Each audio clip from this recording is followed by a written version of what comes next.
সুপ্ৰভাত মৰমৰ ছাত্ৰ ছাত্ৰীসকল, ভালে আছা?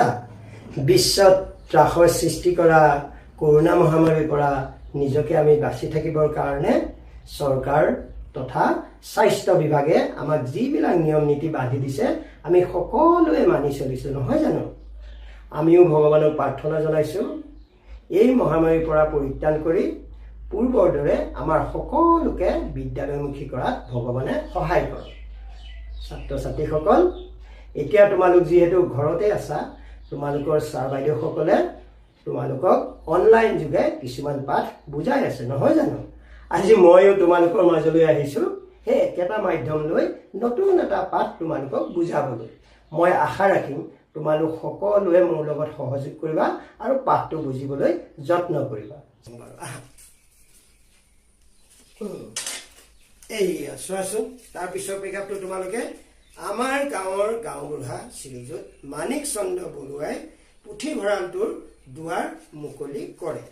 উদ্বোধনী ভাষণত শ্ৰী বৰুৱাই কয়, পুথিভঁৰাল লঢ়া বুঢ়া সকলো লোকৰ বাবে এটা অতি প্ৰয়োজনীয় অনুষ্ঠান। ছাত্ৰীসকল, এতিয়া তোমালোকে বুজিলা সেই আমি ফটোত দেখা বিশিষ্ট ব্যক্তিজন কোন?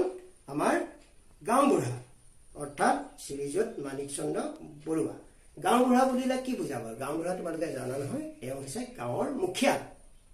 গাঁওবুঢ়া হৈছে গাঁৱৰ মুখিয়াল। আৰু এতিয়া আমি তোমালোকক যিহেতু এই পাঠটো বুজালো, আমি ঘৰত পঢ়িবৰ কাৰণে দুটামান প্ৰশ্ন দিওঁচোন। চোৱা ছাত্ৰ ছাত্ৰীসকল, প্ৰশ্নকেইটা চোৱাচোন।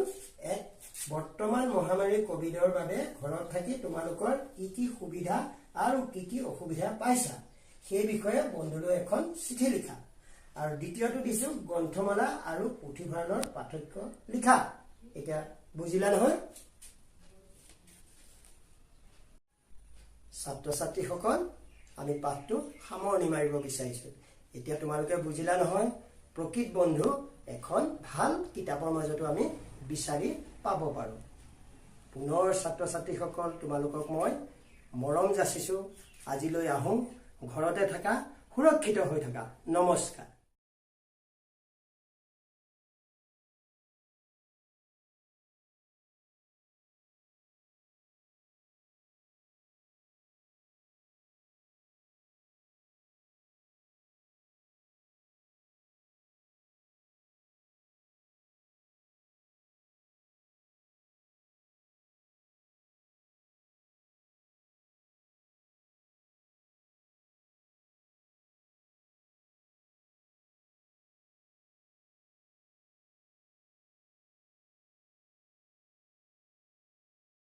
নাহি অনুপান তোহাৰী চৰণে শতকোটি বাৰ এক কৰোঁ প্ৰণাম শতকোটি বাৰ এক।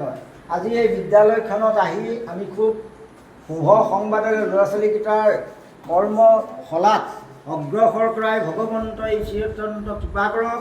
মহাপ্ৰভু যাদৱে কৃষ্ণৰ নাম লৈ পঢ়া শুনাত সুমতি দিয়ক। ক'ৰবাত যদি নতুন বছৰৰ বৰ্ষচক্ৰ বাধা বিঘিনি আছিলে সেইখিনি